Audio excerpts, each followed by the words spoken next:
जय हिंद दोस्तों, आप देख रहे हैं अध्ययन केंद्र। और इस वीडियो के माध्यम से अभी हम पढ़ रहे हैं लुसेंट ऑब्जेक्टिव का बुक, जिसमें हमारा चल रहा है बायोलॉजी। और ये इसका दूसरा एक्सरसाइज है, जिसमें हमने 1 से लेकर 89 नंबर प्रश्न तक कंप्लीट कर लिया था। ओके, वनस्पति विज्ञान में मेनली अभी हम पढ़ रहे हैं।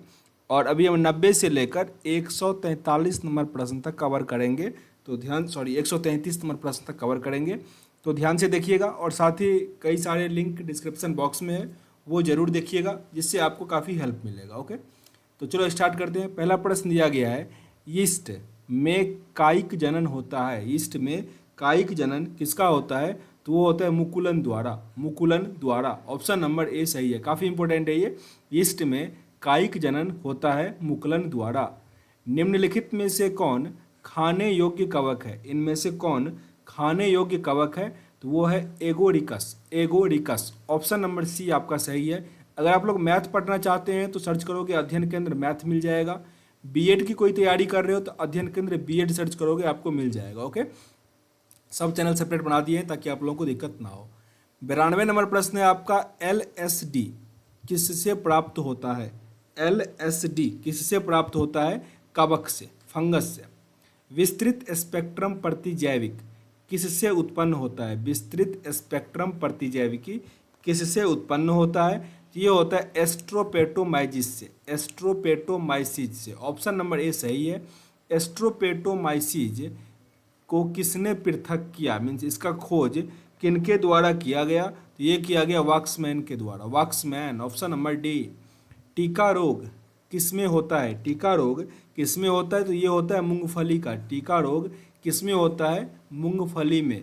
एक आलू का रोग काफ़ी इंपॉर्टेंट है, एम से उसका नाम होता है, ये आप कमेंट बॉक्स में बता दो, आलू का। ओके, 96 नंबर प्रश्न है, गन्ने में लाल सड़न रोग किसके द्वारा उत्पन्न होता है? सबसे पहले इंपॉर्टेंट तो आपका यही है कि लाल सड़न रोग मीन्स रेड डॉट डिजीज किसमें होता है? गन्ने में होता है। और ये किसके कारण होता है? तो कवक के कारण होता है, ऑप्शन नंबर सी। सामान्य खाद्य छत्रक क्या होता है? सामान्य खाद्य छत्रक होता है कस का ठसाठस भरे कवक का जाल। कस कर ठसाठस मीन्स बहुत ही अधिक अगर कवक का जाल होगा, उसे हम क्या कहते हैं? खाद्य छत्रक कहते हैं। ओके, ऑप्शन नंबर सी।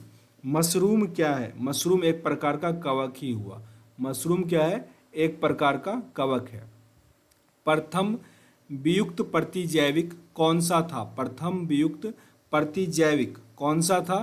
तो वो था पेनिसिलिन। मीन्स सबसे पहला जो प्रतिजैविक मीन्स एंटीबायोटिक खोजा गया, वो कौन सा था? तो वो था पेनिसिलिन। किसके द्वारा खोजा गया? जरा कमेंट बॉक्स में बताइएगा। पिछले वीडियो में बताए थे और बोले थे याद भी करने के लिए इसको। एथलीट फुट नामक बीमारी किससे उत्पन्न होता है? एथलीट फुट होता है कवक से। एथलीट फुट कवक से होता है, जबकि वो जो होता है मीन्स पशुओं में मुंह और खुर का रोग, वो होता है वायरस के कारण। दोनों में कंफ्यूज नहीं कर लेना। निम्नलिखित में से कौन सा एक कवक एवं उच्च पादप की जड़ों के बीच उपयोगी क्रियात्मक संबंध को दर्शाता है? यह है माइकोराइजा। ओके, 102 नंबर प्रश्न है, एफ्लाबिस किससे बनता है? एफ्लाबिस बनता है कवक से। कवक से, ऑप्शन नंबर ए। एस्परजिलस का उपयोग किसके बनाने के लिए होता है? एस्परजिलस किसके मीन्स एस्परजिलस बनाने में किसका प्रयोग किया जाता है? तो वो होता है पनीर का। पनीर, ऑप्शन नंबर सी। लाइकेन जो एक नग्न चट्टान पर भी पारिस्थितिक अनुक्रम को प्रारंभ करने में सक्षम है, वास्तव में किसके सहजीवी सहचर्य है? तो यह है शैवाल और कवक का। शैवाल और कवक का, लाइकेन शैवाल और कवक का सहजीवी सहचर्य है। निम्नलिखित में से क्या SO2 प्रदूषण का सर्वोत्तम पूछ दे तब शैवाल पे टिक करना। ओके, और SO2 प्रदूषण पे कर दे तब लाइकेन। याद रखना, लाइकेन अगर ऑप्शन में हो ना तो लाइकेन पे टिक करना, पर बहुत जगह लाइकेन आपको नहीं मिलेगा, तब शैवाल पे टिक करना। लिटमस नहीं तो कोरल डिप मिलेगा, या फिर ऑप्शन में आपको एक होता है ना कैल्शियम कार्बोनेट का बना हुआ परवाल भित्ति, परवाल भित्ति याद आ गया। परवाल भित्ति जो होता है वो सर्वोत्तम सूचक होता है। अभी यहाँ पे लैकेन था तो लैकेन को प्योरिटी मिलेगा और वही उसका आंसर बनेगा। लिटमस किसमें से निकाला जाता है? लिटमस किसमें से निकाला जाता है? लाइकेन से। लाइकेन से, ऑप्शन नंबर सी यहाँ आपका सही है। लाइकेन में कवक और शैवाल के मध्य सहजीवी संबंध कहलाता है। लाइकेन में कवक और शैवाल के मध्य सहजीवी संबंध क्या कहलाता है? वो होता है हेलोटिज्म। हेलोटिज्म ऑप्शन नंबर ए आपका यहाँ पे सही है।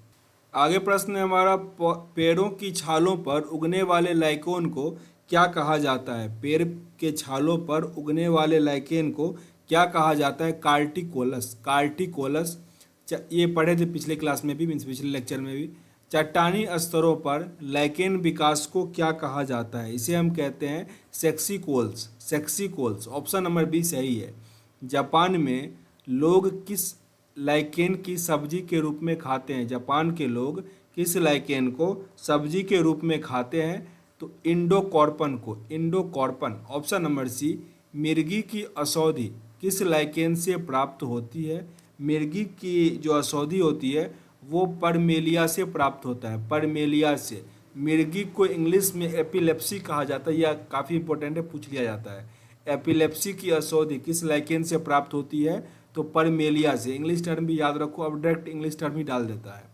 वनस्पति जगत में निम्नलिखित में से किसको जल स्थलचर या उभयचर कहते हैं? जल स्थलचर या उभयचर, इसमें से किसको कहा जाता है? तो ब्रायोफाइट को, ब्रायोफाइटा को। ऑप्शन नंबर सी।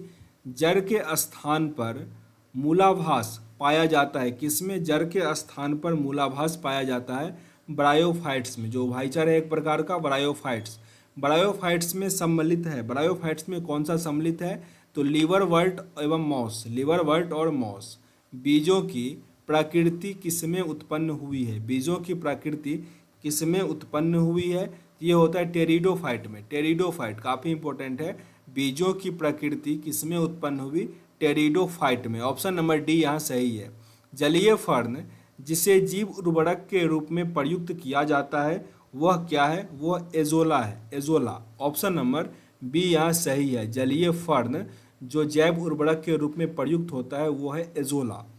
पुनर्जीवन का गुण होने के कारण निम्नलिखित में से किसे मेजों पर सजावट के लिए रखते हैं? पुनर्जीवन के गुण के होने के कारण इसमें से किसको मेजों पर सजावट के रूप में प्रयोग करते हैं? वो होता है selaginella, selaginella, selaginella. Okay, option number सी।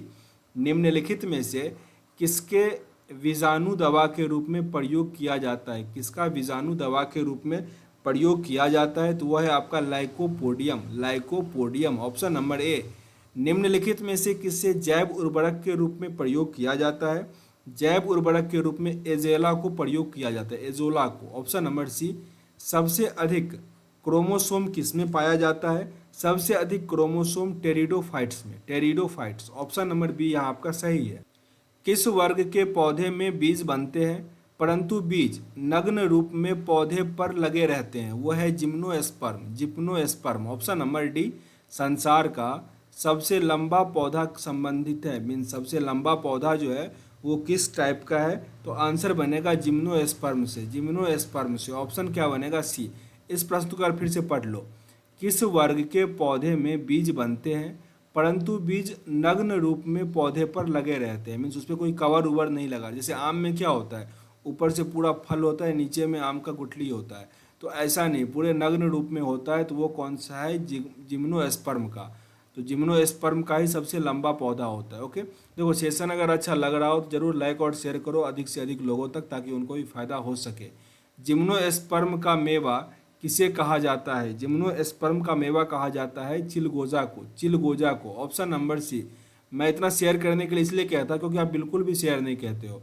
मीन्स मैं अभी कुछ देर पहले देख रहा था कि मेरा वीडियो लोगों तक कैसे पहुंचता है, तो उसमें 0.2% ऐसा था जो कि शेयर के थ्रू गया हुआ था, तो समझ सकते हो। आगे दिया गया है जिम्नोस्पर्म का मेवा किसे कहा जाता है? चिलगोजा से। आगे दिया गया है कोरेक्लाइड जड़ें पाई जाती है। कोरेलाइड जड़ें पाई जाती है, किसमें पाई जाती है? वो होता है साइकस में। Cycas option number C. सबसे बड़ा बीजांड किसमें होता है? सबसे बड़ा बीजांड होता है साइकस में। काफ़ी इंपॉर्टेंट है ये। सबसे बड़ा बीजांड किसमें होता है? साइकस में होता है। चिलगोजा किससे प्राप्त होता है? चिलगोजा प्राप्त होता है पाइन्स में। Pines option number B. साबूदाना किससे बनाया जाता है? साबूदाना बनाया जाता है साइकस से। साइकस काफ़ी इंपॉर्टेंट है ये भी। साबूदाना किससे बनाया जाता है? साइकस से। जबकि चिलगोजा किससे प्राप्त होता है? पाइनस से।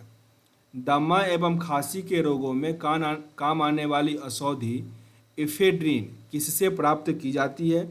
इफेड्रीन प्राप्त होता है इफेड्रा से, इफेड्रा। ऑप्शन नंबर सी। कौन एक जीवित जीवाश्म कहलाता है? जीवित जीवाश्म आपका जिनकगो है, जिनक्गो। ऑप्शन नंबर डी, ये क्या है? जीवित जीवाश्म है। विषाणु क्या है? विषाणु एक प्रकार का अकोशिकीय है, अकोशिकीय। Option number B. तेल प्रदूषण के नियंत्रण में प्रयुक्त होने वाला सुपर वर्ग क्या है? सुपर वर्ग है जीवाणु विकृति, जीवाणु विकृति। Option number B. निम्नलिखित में से कौन प्रदूषण संकेतिक पौधा है? इनमें से कौन सा प्रदूषक संकेतक पौधा है? तो अभी पढ़े थे लाइकेन, लाइकेन। ऑप्शन नंबर क्या हो जाएगा? सी। निम्नलिखित में से किसे जैविक खाद के रूप में प्रयोग किया जाता है? तो एजोला को, एजोला को जैविक खाद, एजोला है, ढेंचा है, ये सब क्या है?